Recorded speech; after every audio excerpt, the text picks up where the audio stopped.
परमेश्वर के वचन में से देखेंगे लूका निकालेंगे परमेश्वर के वचन में से लूका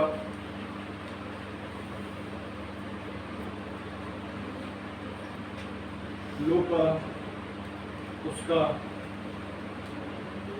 16 अध्याय लूका 16 अध्याय और उसका 19 से लेकर हम 31 पद तक बारी बारी पढ़ेंगे। लूका उसका 16 अध्याय 19 से लेकर 31 पद आखिरी पद तक पढ़ेंगे बारी बारी से। एक धनवान मनुष्य था जो बैंगनी कपड़े और मलमल पहनता और प्रतिदिन सुख विलास और धूमधाम के साथ रहता था। राजा नाम का एक कंगाल भाव से भरा हुआ उसकी देवी पर छोड़ दिया जाता था। और वह चाहता था कि धनवान की मेज पर की जूठन से अपना पेट भरे, यहाँ तक कि कुत्ते भी आकर उसके घावों को चाटते थे। ऐसा हुआ कि वह कंगाल मर गया और स्वर्गदूतों ने उसे लेकर ग्रामीण भोजन पर चढ़ाया और कंगाल भी मरा और गाड़ा गया। और अधोलोक में उसने पीड़ा में पड़े हुए अपनी आंखें उठाई और दूर से अब्राहम की गोद में लाजर को देखा। तब उसने पुकार कर कहा कि पिता अब्राहम मुझ पर दया करके लाजर को भेज दे ताकि वे अपनी पुतली का सिरा पानी में डुबोकर मेरे जीव को ठंड करे, क्योंकि मैं ज्वाला में तड़प रहा हूं। परंतु अब्राहम ने कहा, हे पुत्र, स्मरण कर कि तू अपने जीवन में अच्छी वस्तुएं ले चुका है और वैसे ही लाजर बुरी वस्तु है, परंतु अब वो यहाँ शांति पा रहा है और तू तड़प रहा है। इन सब बातों को छोड़ हमारे और तुम्हारे बीच एक भारी बंधन कराया गया है कि जो यहाँ से उस पार तुम्हारे पास जाना चाहे वे ना जा सके और ना कोई पास से इस पार। उसने कहा, तो हे पिता, मैं तुझसे विनती करता हूँ कि तू उसे मेरे पिता के घर भेज, क्योंकि मेरे 5 भाई हैं। मेरे 5 भाई हैं, वे उनसे सामने ऐसा ना हो कि वे मेरे बीच पीड़ा। अब्राहम ने उससे कहा, उनके पास तो मूसा और भविष्यवक्ताओं की पुस्तकें हैं, वे उनकी सुने। उसने कहा, नहीं हे पिता अब्राहम, पर यदि कोई मरे उनके पास जाए तो वे मन फिराएंगे। उसने उससे कहा, जब वे मूसा और भविष्यवक्ताओं की नहीं सुनते तो यदि मरे हुओं में से कोई जी भी उठे तो वे उसकी नहीं मानेंगे। परमेश्वर का वचन पढ़े जाना सुने जाना बोला शीशों में। आइए हम प्रार्थना करेंगे। हमारे सर्वशक्तिमान प्रभु राजा के राजा प्रभु के प्रभु धन्यवाद देते हैं प्रभु जी, आपके पवित्र वचन के जो पढ़ा गया ये वचन का पढ़ा जाना और सुना जाना प्रभु जी हमारी आशीष का कारण हो और हमारे द्वारा और लोगों की आशीष का कारण बने। सहायता हर एक को बुद्धि ज्ञान दे प्रभु जी, हमारे हृदय को खोले कि जो आप हमसे बातें करना चाहते हैं हम आपकी बातों को सुन सके। सहायता हमें दास की बुद्धि ज्ञान दे समझ सकते जो आप कहना चाहते हैं प्रभु जी, बोल मेरे हों शब्द आपके हों। सहायता आप करें अपने हाथों में सब कुछ आप ले लेते दया कर अनुग्रह सब बातों का धन्यवाद करते हैं। छोटी जिंदगी प्राप्त प्रभु यीशु मसीह के नाम में मांगते हैं, दया से सुने और ग्रहण करें। आमीन।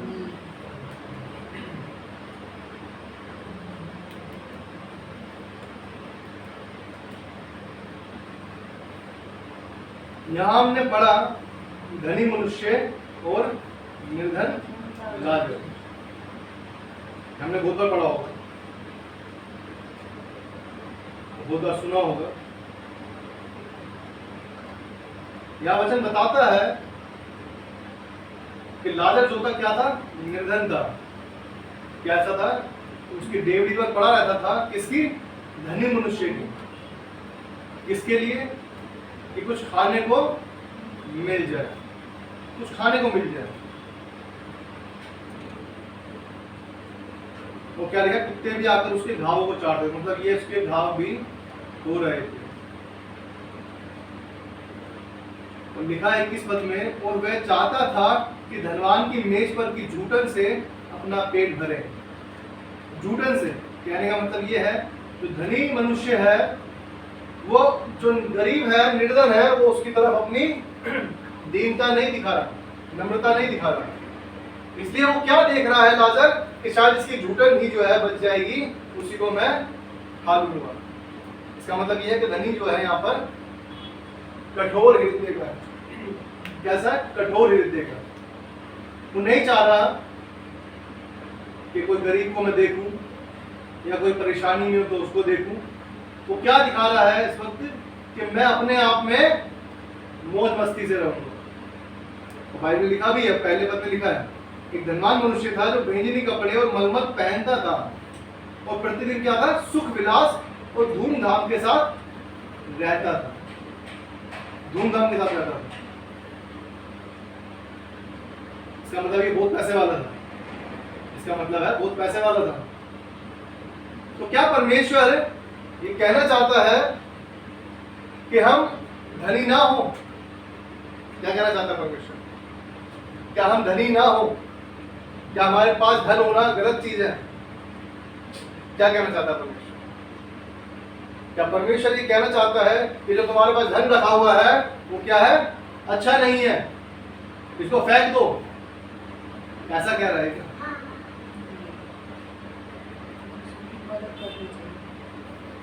लेकिन क्या कहना चाहता है? वो जो धनवान व्यक्ति भी एक आया परमेश्वर के पास, एक लड़का आया और उसने पूछा कि मैं स्वर्ग के राज्य के लिए, अनंत जीवन को पाने के लिए क्या करूं? तो परमेश्वर प्रभु यीशु मसीह ने क्या कहा कि जाके मैं धन संपत्ति क्या कर? कंगालों को बांट दे।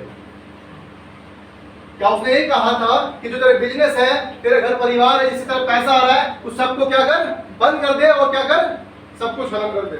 क्या ऐसा कहा था क्या परमेश्वर ने? उसने कहा जो धन संपत्ति है कंगालों को बांट दे, उन लोगों की सुधि रख, उन लोगों की भी सुधि रख। आज हम क्या करते हैं? अपने आप से ही हमारा समय नहीं मिलता, अपने आप को देखने से ही फुर्सत नहीं मिलती, अपने घर परिवार को देखने से ही फुर्सत नहीं मिलती। सिर्फ किसमें रहते हैं? अपने अपने अपने अपने आप में। सिर्फ हम यदि किसी की मदद कर सकते हैं लेकिन हम करेंगे नहीं। क्या कोई जानता है, क्या कोई है ऐसा कि यहाँ बैठा है कोई कहीं कह सके कि जब मैं मरूंगा या मरूंगी तो मैं अपने साथ में सारी धन संपत्ति ले जाऊंगी, या जो मैंने कमाया है, मेरे सोने की जेवरात है, मेरे सोने की घड़ी है, इसकी ये है, कार है, बंगला है, सब कुछ है, क्या मैं ले जा सकता हूँ? क्या साथ ले जाऊंगा? तो कह सकता है? कोई नहीं ले जा सकता। नहीं, फिर भी क्या रहता है पूरी जिंदगी? हाय मेरा, हाय मेरा, हाय मेरा। बस जितना मैं इकट्ठा कर सकता हूँ सब इकट्ठा करूंगा। यह लिखा है धनवान के लिए कि और अधोलोक में उसने पीड़ा में पड़े हुए अपनी आंखें उठाई और दूर से अब्राहम की गोद में किसको देखा? लाजर को देखा, जो उसकी डेवड़ी पर पड़ा रहता था, खाने के लिए तरसता रहता था। आज वो कहां पर है? अब्राहम की गोद में। और वो कहां पर है? अधोलोक में। वो किसमें? आग में है। और क्या कह रहा है? एक छोटी सी उंगली जो अग्नि उसको पीला करके मुझे पिला दे, थोड़ा सा लगा दे कि मुझे क्या मिल जाए? थोड़ी सी ठंडक मिल जाए। क्या आप समझ रहे हैं कितना खतरनाक है? नरक की आग जो है कितनी खतरनाक। थोड़ी सी आंच लग जाए हमारे हाथ में, हम परेशान हो जाते हैं। ठंडा पानी लगा डालेंगे, बर्फ लगा डालेंगे, कोल्ड लगा डालेंगे, जो मिलेगा जो ठंडा सब क्या कर देंगे?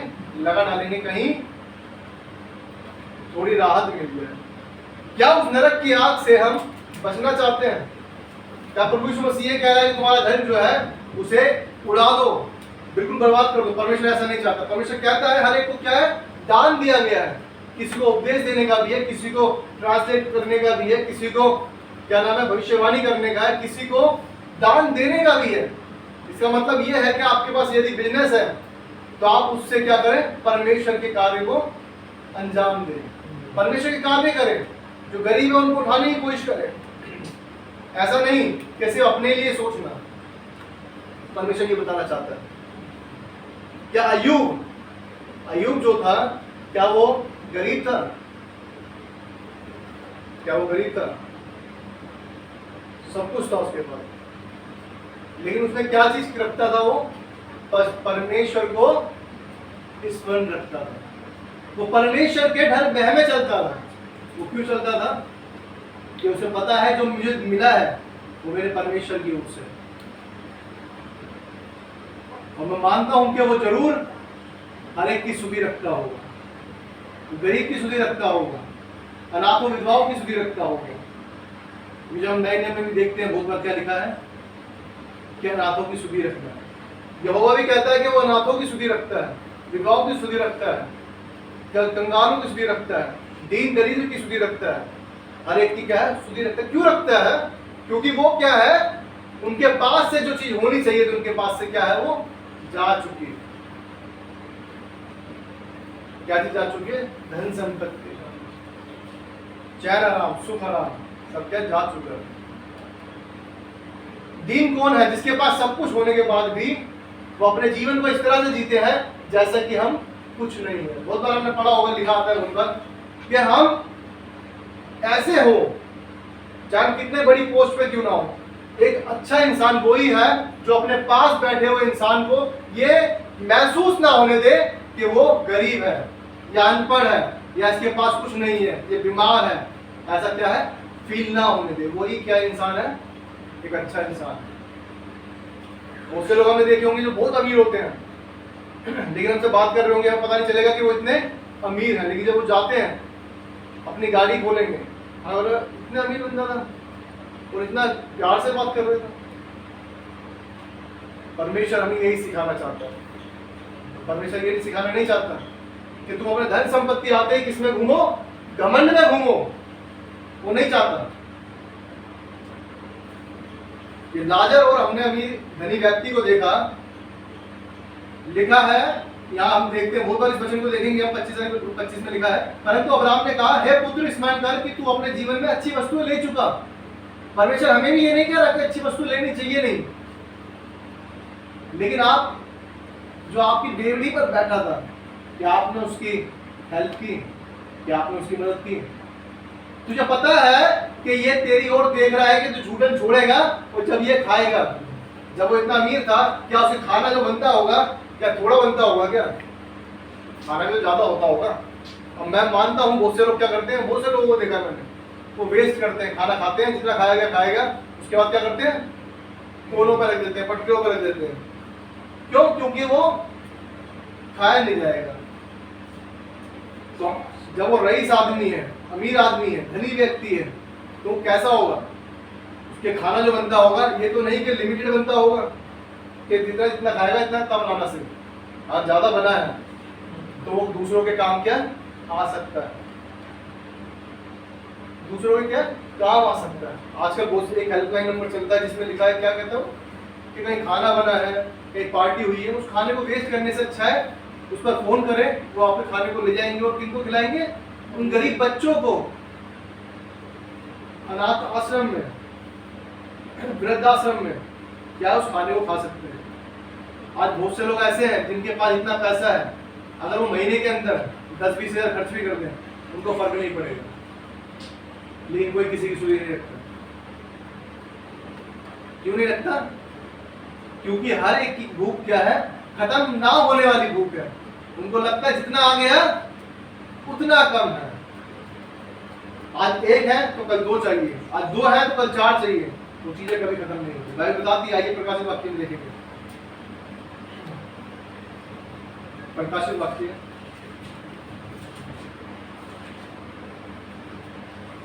और उसका 21 अध्याय,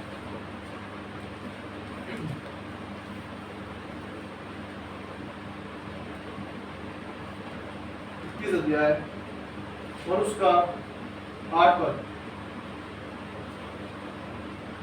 परंतु डरपोकों और अविश्वासियों और घिनौनों और हत्यारों और व्यभिचारियों और टोनों और मूर्ति पूजकों और सब झूठों का भाग उस झील में मिलेगा जो आग और गंधक से जलती रहती है। ये दूसरी मृत्यु है। ये दूसरी मृत्यु है जो इसके बाद एक धरती पर होगी, और एक दूसरी मृत्यु उस न्याय के बाद होगी। ये दूसरी मृत्यु है, ये दूसरी मृत्यु है। यदि कोई सोचता है कि मरने के बाद फिर दोबारा मौका मिलेगा, तो वो दोबारा मौका नहीं मिलेगा। सिर्फ एक ही जिंदगी है, जो धरती पर है एक ही जिंदगी है, एक ही मौत है। उसके बाद न्याय होगा। उसके बाद लिखा है वो दूसरी मृत्यु है, दूसरी मृत्यु। वो अमीर भी कह रहा है, वो धनी व्यक्ति भी कह रहा है, क्या कह रहा है? जाकर भेज दे किसी को कि मेरा वो क्या कर दे, मेरे 5 भाइयों को बचा दे। उसे बता दे जाके कि ऊपर क्या है, मैं आग में हूं। लाजर को कह दे, इसी लाजर को ही भेज दे। उन्होंने क्या कहा? अब्राहम ने क्या कहा? नीचे मूसा की पुस्तकें हैं और भविष्यवक्ताओं की पुस्तकें हैं, तुमने उसकी नहीं सुनी, उसकी सुने। और यदि वो उसकी नहीं सुनता, उसकी नहीं सुनते, तो वो मेरी क्या सुनेंगे? किसी इस मरे हुए में से किसी को भेज दूंगा तो वो उसकी क्या सुनेंगे? वो उसकी भी नहीं मानेंगे। हमारा प्रभु यीशु मसीह मारा गया, गाड़ा गया और तीसरे दिन जी उठा। वो मरे हुए से जी उठा। आज लोग उसका भी क्या करते हैं? इनकार करते हैं। बहुत से लोग बातें बनाते हैं कि वो बेहोश हो गया था, उसे लेकर चले गए थे, छुपा कर ले गए थे, वो जाकर यहाँ पर रहा, भारत में रहा। अब ये सोचिए, इनकार करने के इतने सारे बहाने बनाते हैं, लेकिन जो सच है यूहन्ना 14:6 बताता है। आइए यूहन्ना 14:6 पढ़े। यूहन्ना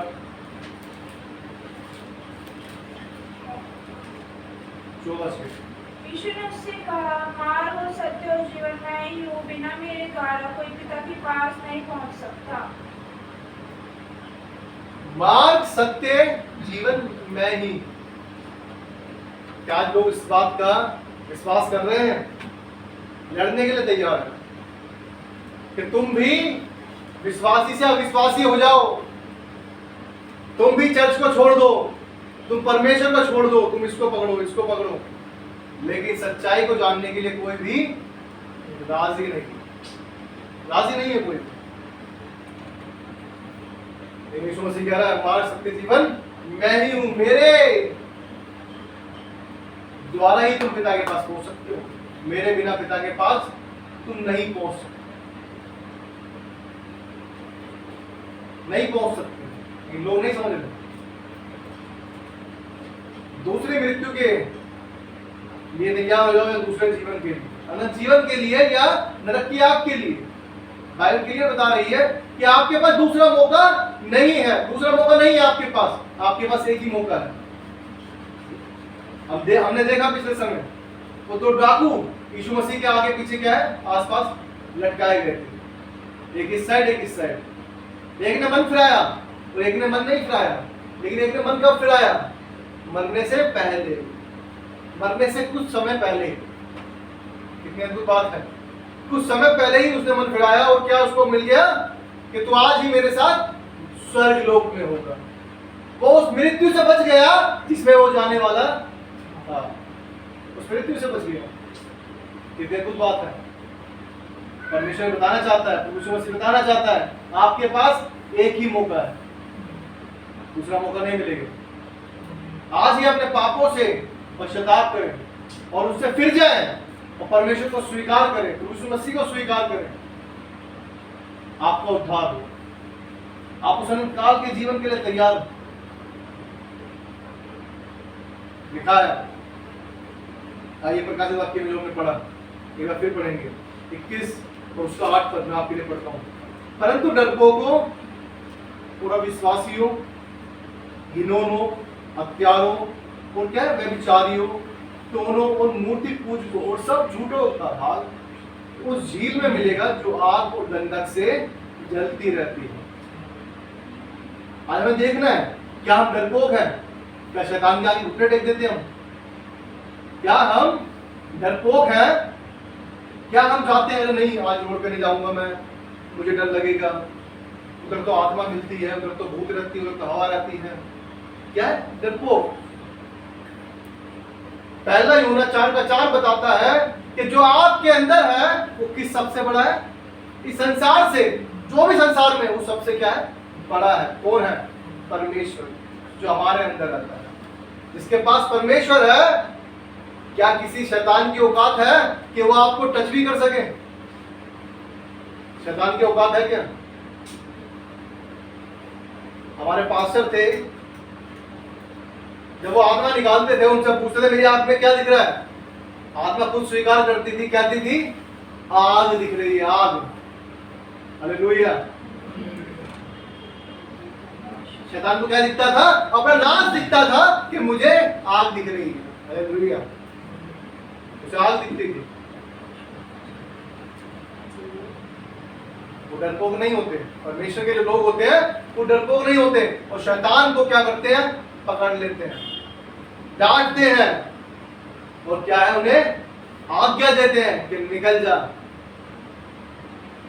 वो बांधते नहीं है, बोतलों में नहीं बांधते, वो जाके इधर से उठा के दूसरे में नहीं डाल देते, ऐसा नहीं करते। वो आज्ञा देते हैं जा और निकल जा और दोबारा मत आना। वो नरक की आग में जाने की आज्ञा देते हैं, उसे आग में जलने की आज्ञा देते हैं। बांधते नहीं है, किसी और दूसरे में नहीं बेचते, दुनियावी रीति करते हैं। ये है टोने। टोना जो करते हैं, जादू टोने करते हैं। भाई बता रही है उनका कहां पर होगा नाश? आपकी झील में, कहीं और नहीं होगा, आपकी झील में होगा। आपके पास एक ही मौका है। धनी मनुष्य वो दिखाना चाहता है कि धनी होना गलत नहीं, लेकिन धनी होकर भी गलत तरीके से जीवन को जीना ये आपके लिए गलत है। और नरक में जाने के बाद आपके पास दूसरा मौका नहीं है, दूसरा मौका नहीं है आपके पास, याद रखिएगा, एक ही मौका है। लिखा नरकों को अविश्वासी हो, जिन्होंने विश्वास नहीं किया, जिन्होंने विश्वास नहीं किया कि प्रभु यीशु मसीह मारा गया, गाड़ा गया और तीसरे दिन जी उठा। हालेलुया। लिखा है घिनौनों। घिनौने कौन होते हैं? घिनौने कौन है? ये घिनौने काम ही है जो बुरे काम करते हैं। अब ये भी घिनौना काम ही है एक तरह से। जब ये अमीर बैठता था, खुद खाता था और उसकी तरफ देखता भी नहीं था, और देखता भी होगा तो ये करता होगा, है ले ले, बोलता देखा होगा हमने, उसी पिक्चर्स में भी देखा होगा, बोलता देखा होगा इस चीजों को हमने। क्या करते हैं अमीर लोग? अपने आप को सोचते हैं कि हम ही सब कुछ है, हम ही सब शक्तिमान है, हम ही सबसे ऊपर महान है। वो अपने आप को इस तरह दिखाते हैं कि हम ही सब कुछ है, बाकी वो कुछ नहीं है, सब कुछ कम है हमारे आगे। जब वो झूठन की वेट करता था, इसका मतलब ये है कि राजा कुछ खाता भी होगा तो गिरा भी देता होगा, ले खा ले, करके देता होगा। परमेश्वर अमीर होने के लिए मदद नहीं कर रहा, लेकिन उस आपके अमीर होने से यदि सिर्फ आपका ही पालन पोषण होता है, अपने आप को आप दीन नम्र नहीं करते, अपने आप को आप इस योग्य नहीं दिखाते कि आप परमेश्वर के बच्चे हैं, तो आपका धन संपत्ति होना आपके पास व्यर्थ है, व्यर्थ है। वो घिनौने काम नहीं चाहता, वो घिनौने काम नहीं चाहता कि आप ऐसे गलत काम करें। बहुत से लोग क्या करते हैं? बच्चों को पकड़ते हैं भीख मंगाने के लिए, घिनौने काम है। जीभ काट दी, हाथ काट दिया, पैर काट दिया, इसलिए कि हमारे पास पैसा है। ये क्या घिनौने काम है कि खुद को बैठकर खाना है और बच्चों को पकड़ उठा के लेकर आ रहे हैं, किसी के बच्चे उठा के लेकर आ गए, माँ बाप परेशान है, ये घिनौने काम है। कोई तुम पर विश्वास करता है और तुमने उनके साथ में विश्वासघात कर रहे हो। लिखा है हत्यारों, जो हत्या करते हैं सीधी सी बात जानते हैं, क्योंकि जान देना या लेना परमेश्वर का काम है, लेकिन हम किसी की जान लेते हैं तो ये हत्यारों का भी काम पर होगा पाप। ये पाप जो है नरक की आग में जाकर जलेगा, नरक की आग में जलेगा, दूसरी मृत्यु में प्रवेश करेंगे। लिखा व्यभिचारी हो, व्यभिचारी हो, जो आज देखते हैं कि आज लोगों के पास देखते हैं, एक लड़की है 10-10 के साथ में घूम रही है, एक लड़का है 10-10 लड़कियों के साथ घूम रहा है। मैंने अभी कल देखा, एक न्यूज में आया कि एक अगर कुछ बात हो गई थी जिसकी वजह से वो बात खुल गई, नहीं तो एक आदमी 40 औरतों के साथ में शादी करके रह रहा था। 40 औरतों के साथ, आप सोच सकते हैं 40, ना 2 ना 3 ना 4, 40, आप सोच सकते हैं किस तरह से दुनिया पाप में है, व्यभिचार है। क्योंकि उसको, उन इंसानों को क्या है, सिर्फ परमेश्वर नहीं दिखता कि परमेश्वर मेरा पलटा कैसे देगा या मैं मरने के बाद कहाँ जाऊंगा। लोगों ने ये सोच लिया है कि नरक स्वर्ग जो भी है इस धरती पर है, ऊपर कुछ नहीं है। बहुत से लोग तो अपने पाप की वजह से परमेश्वर को या किसी को मानते ही नहीं। वो कहते हैं मैं किसी में विश्वास नहीं करता। क्यों नहीं करते? क्योंकि तुम पापी हद से ज्यादा हो, क्योंकि तुम चाहते हो अपने मन के अनुसार रहना, अपने अनुसार रहना। और क्या करना चाहते हो कि जो मेरा मन करता है मैं वही करूं, मुझे कोई रोकने टोकने वाला ना हो, कोई ये बताने वाला ना हो कि आप इस जगह पर गलत हैं। सब चाहते हैं, अधिक से अधिक लोग ये चाहते हैं कि कोई हमें बताने ना आए। आगे लिखा है व्यभिचारियों का, व्यभिचारियों के अंत होगा, और टोनों का जो हमने बताया है, जादू टोना करना किसी का। आजकल हम बहुत बार देखते हैं बसों में, गाड़ियों पर, ट्रकों पे लिखा हुआ देखते हैं क्या, 100% चमत्कार, 7 घंटे में चमत्कार, 100% काम की गारंटी, फोन पर ही काम कराएं, शोधन से छुटकारा, बिजनेस में नाकामी, ऐसे चीजें लिख देंगे। प्यार में धोखा, मतलब आप क्या करना चाह रहे हैं समझ में नहीं आ रहा। किस चीज के द्वारा? जादू टोने के द्वारा। और लोग क्या करते हैं, जाते हैं उनके पास, लोग भी जाते हैं क्योंकि उनकी बुद्धि क्या है, बंद हो जाती है। कहते हैं कि हमें किसी तरह भी सोल्यूशन चाहिए, हमें परमेश्वर में विश्वास नहीं है लेकिन लोगों पर विश्वास है हमें। इनके पास हम जाएंगे तो अगरबत्ती जलाएंगे, कुछ पैसे पकड़ाएंगे और ये हमारे लिए वो काम कर देंगे, ये काम कर देंगे। लोगों की सोच ऐसी हो गई, मर गई ये सोच। और जब वो उनके साथ कुछ गलत हो जाता है उसके बाद क्या देखते हैं कि हमने कितना बड़ा पाप कर दिया। यदि कोई सही होगा तो इस चीज को क्या है, रियलाइज करेगा, इस चीज को महसूस करेगा कि नहीं, परमेश्वर मुझसे बहुत बड़ी गलती हो गई, मुझे पाप, इस पाप के लिए क्षमा कर दो।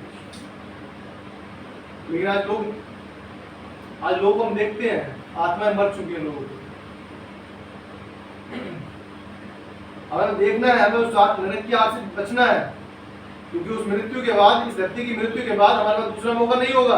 याद रखिएगा, लिखा है टोनों और मूर्ति पूजों का।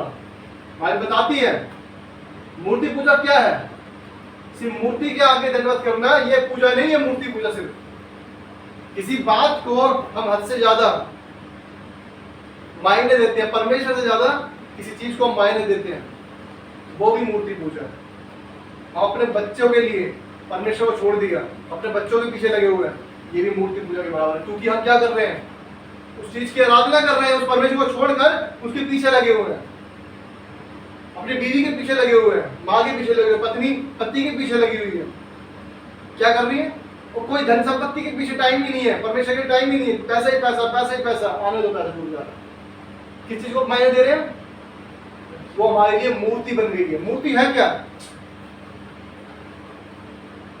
जब वो मिस्र से निकले इस्राएली लोग, उन्होंने क्या कहा, मूसा तो ऊपर से आ ही नहीं रहा, हारून तू हमारे लिए कुछ ऐसा बना जिसको हम दंडवत करें, पूजे, जिसे हम क्या है, माने एक तरह से। आज लोग किस चीजों को मान रहे हैं, जो मैंने बताया, कुछ लोगों के लिए कुछ चीजें क्या है, परमेश्वर से पीछे हटकर किसी और चीजों को प्राथमिकता दे दिया। कोई सिर्फ धन संपत्ति को ही पूजा करता है, क्या बोलते हैं, कर्म ही पूजा है, कर्म ही पूजा है। बहुत से लोग कहते हैं ग्राहक क्या होता है, भगवान के समान होता है, ग्राहक भगवान के समान होता है।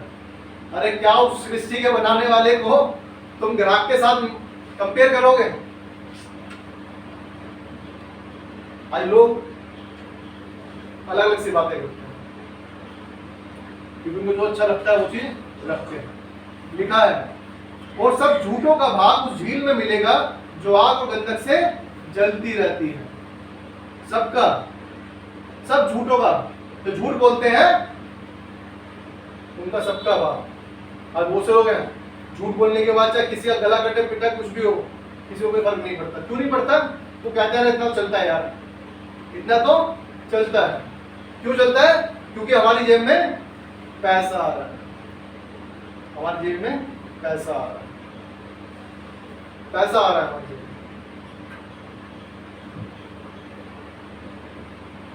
परमेश्वर की कोई प्रतिमा नहीं है, परमेश्वर को हमने नहीं देखा, हम परमेश्वर की कोई मूर्ति नहीं बना सकते। किधर कहता है वचन है? किधर कहता है कि आप मेरे लिए कुछ मत बनाना, तुम मेरे लिए कुछ मत बनाना, क्योंकि तुमने मुझे नहीं देखा। यदि तुम मुझे देखोगे तो क्या करोगे? मर जाओगे, क्योंकि वो क्या है? पवित्र है और हम अपवित्र हैं। हम उतने शुद्ध नहीं है, हम शुद्ध नहीं है बिल्कुल के। हाँ, परमेश्वर के बराबर हमारे अंदर पवित्रता है कि हम परमेश्वर को देख सके। अगर सूरज को आग को मान लो, तो इसको बर्फ को ले लो, अगर बर्फ और आग को सामने रखा जाए तो क्या होगा? बर्फ का पिघल जाएगी पूरी। लेकिन आग क्या होगा? आग बुझ जाएगी क्या? अगर आग यहाँ रखी है और बर्फ यहाँ रखी है तो बर्फ पिघल जाएगी, लेकिन आग नहीं बुझेगी। ये दिखाता है कि परमेश्वर का वचन बताता है वो क्या है? आग है, वो आग है। जब वो आग है तो हमें भी तो उसके जैसा बनना होगा कि हम उसके सम्मुख खड़े हो सके, निर्दोष बने हम। इसलिए परमेश्वर कहता है वो निर्दोष जो है उसी की बलि चढ़ाई जाती है। जिसमें कोई दोष हो वो बलि नहीं चढ़ाई जाती, जिसमें दोष नहीं है उसकी बलि चढ़ाई जाती है। हम जब निर्दोष होंगे, हमारे में दोष नहीं होगा, तभी तो हमें परमेश्वर ग्रहण करेगा। आगे लिखा है सब झूठों का भाग उस झील में मिलेगा जो आग और गंधक से जलती रहती है। हमें जलती रहती है, क्या है? दूसरी मृत्यु है। ये दूसरी मृत्यु, याद रखिएगा, दूसरी मृत्यु है। इसलिए हम उस मृत्यु में ना पहुंचे। यदि आज हमने अपने आप को उन पापों से इनकार नहीं किया कि परमेश्वर इन पापों को मुझसे दूर कर दे और मुझे वैसा बना जैसा आप चाहते हैं कि जब तू आए तो मैं तेरे सम्मुख खड़ा हो सकूं। वचन बताता है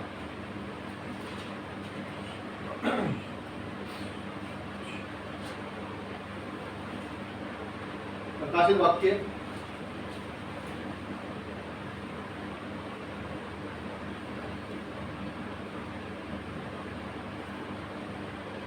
उसका 21 का 27 में लिखा है, परंतु उसमें कोई अपवित्र वस्तु या घृणित काम करने वाला या झूठ का गढ़ने वाला किसी रीति से प्रवेश ना करेगा, पर केवल वो लोग जिनके नाम मेमने के जीवन की पुस्तक में लिखे हैं। क्या हमारे नाम जीवन की पुस्तक में लिखे हैं? क्या हमारे नाम जीवन की पुस्तक में लिखे हैं?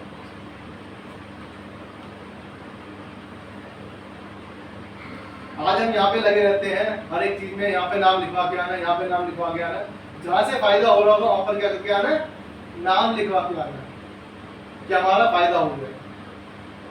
क्या हमने कभी जांचा है, कभी इस बात को परखा है, क्या परमेश्वर ने मेरे नाम को उस जीवन की पुस्तक में लिखा है या नहीं लिखा? या मैं सिर्फ अभी किसके लिए जी रहा हूं? इस संसार के लिए जी रहा हूं। क्या हमने कभी सोचा है? लिखा है परंतु उनमें कोई अपवित्र जो पवित्र नहीं है, वो बंदे, वो लोग, वो जो भी परमेश्वर के, जो जन परमेश्वर ने बनाए, अगर हम भटक जाते हैं तो वो भी क्या है? प्रवेश नहीं करेगा। प्रवेश नहीं करेगा। क्यों नहीं करेगा? क्योंकि अपवित्र वस्तु उसमें प्रवेश नहीं कर सकती। लिखा है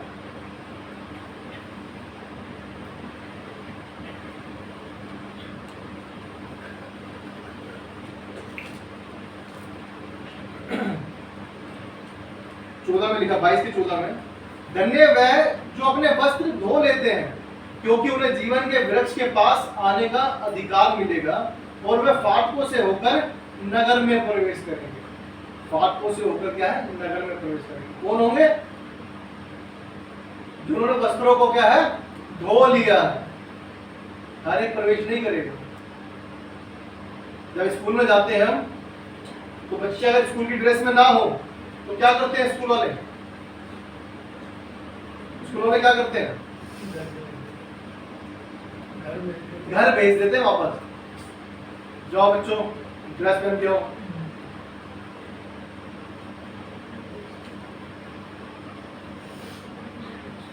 अब नहीं भेजते हैं।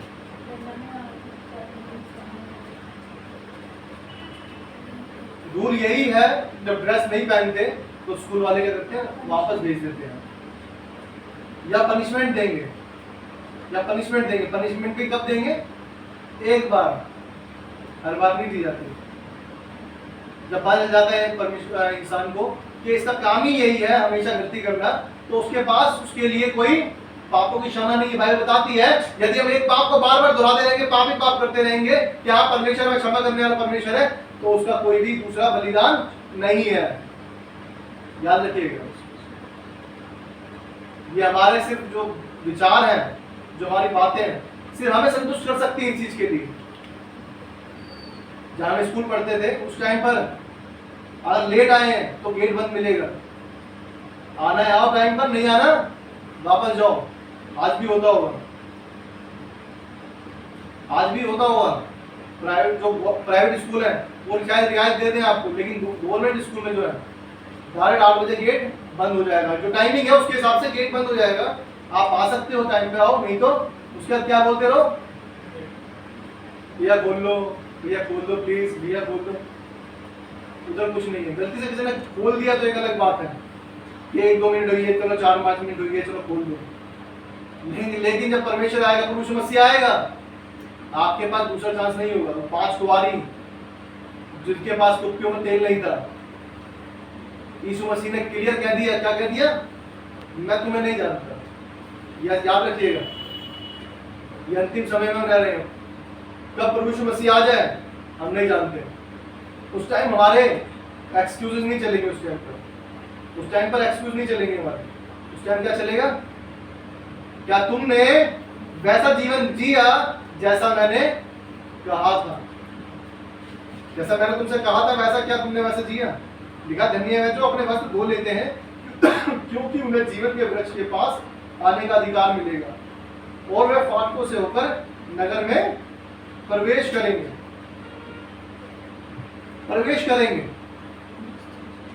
लिखा है, आइए वो पढ़ेंगे हम। प्रकाशित वाक्य 20 अध्याय, प्रकाशित वाक्य 20 अध्याय और उसका 12 से लेकर 15 पद तक पढ़े। फिर मैंने छोटे बड़े सब मरे हुए सिंहासन के सामने खड़े हुए देखा और पुस्तकें खोली गई और फिर एक और पुस्तक खोली गई, अर्थात जीवन की पुस्तक। और जैसा उन पुस्तकों में लिखा था वैसा ही उनके कामों के अनुसार मरे हुओं का न्याय किया गया। समुद्र ने उन मरे हुओं को जो उसमें थे दे दिया और मृत्यु और अधोलोक ने उन मरे हुओं को जो उसमें थे दे दिया और उनमें से हर एक के कामों के अनुसार का न्याय किया गया। मृत्यु और अधोलोक आग की झील में डाले गए। यह आग की झील दूसरी मृत्यु है, और जिस किसी का नाम जीवन की पुस्तक में लिखा हुआ ना मिला वह आग की झील में डाला गया। देखें आज हम क्या हम उस धनी पुरुष की तरह तो नहीं कि परमेश्वर ने हमें वचन दिए हैं लेकिन हम अपना जीवन जी रहे हैं, लेकिन दूसरे को नहीं बचा रहे। हम दूसरे को वचन के बारे में बता ही नहीं रहे, हम परमेश्वर के बारे में बता ही नहीं रहे। बाइबल बता रही है, लिखा हमने पढ़ा, फिर एक और पुस्तक खोली गई अर्थात जीवन की पुस्तक, और जैसा उन पुस्तकों में लिखा हुआ था वैसे ही उनके कामों के अनुसार मरे हुओं का क्या करा? न्याय किया गया। जैसा लिखा गया था, जैसा काम था। ये धनी पुरुष भी जब इसकी पुस्तक खोली गई तो क्या पढ़ा होगा कि ये क्या करता है? कठोर है, निर्दयी है, इसके पास दया है ही नहीं। ये चीजें लिखी होंगी, जब तो वो उस गड्ढे के बीच में, उस गड्ढे के इस साइड और इस साइड जो फर्क है वो किस साइड था? स्वर्ग की साइड नहीं है, किस साइड था? नरक की साइड। उस आग में क्या है? जल रहा है। आज देखना है हमें क्या हमारे काम जो है अच्छे लिखे जा रहे हैं या खराब लिखे जा रहे हैं। आज हमें देखना है हमें कुछ धनी पुरुष की तरह इधर होना है या लाजर की तरह इधर होना है, अब्राहम की गोद में होना है। लिखा है मृत्यु और अधोलोक की आग झील में डाले गए। ये आग की झील दूसरी मृत्यु है, दूसरी मृत्यु से है। दूसरा मौका हमारे पास नहीं है। आज समझे हो इस बात को।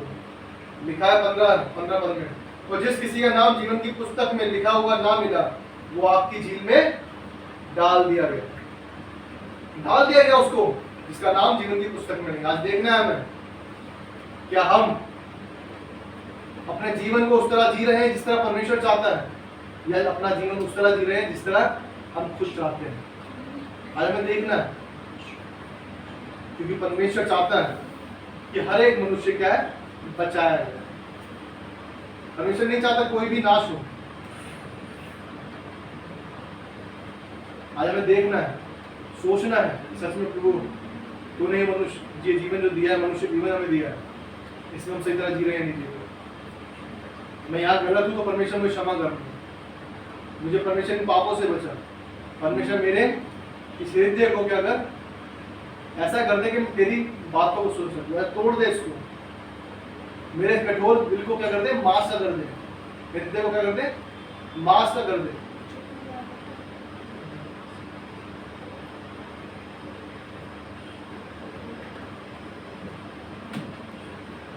हम देखें इस बात को 22 में लिखा है, लूका 16 अध्याय उसका 22 में। ऐसा हुआ कि वह कंगाल मर गया और स्वयं दूतों ने उसे लेकर अब्राहम की गोद में पहुंचाया, अब्राहम की गोद में पहुंचाया। अब हमें देखना है कि हम अब्राहम की गोद में जाएंगे या उस नरक की आग में जाएंगे। हमें देखना है आज। आइए परमेश्वर का वचन पढ़े जाने और सुने जाने पर बहुत आशीष हो। आमीन। आइए हम आराधना करें।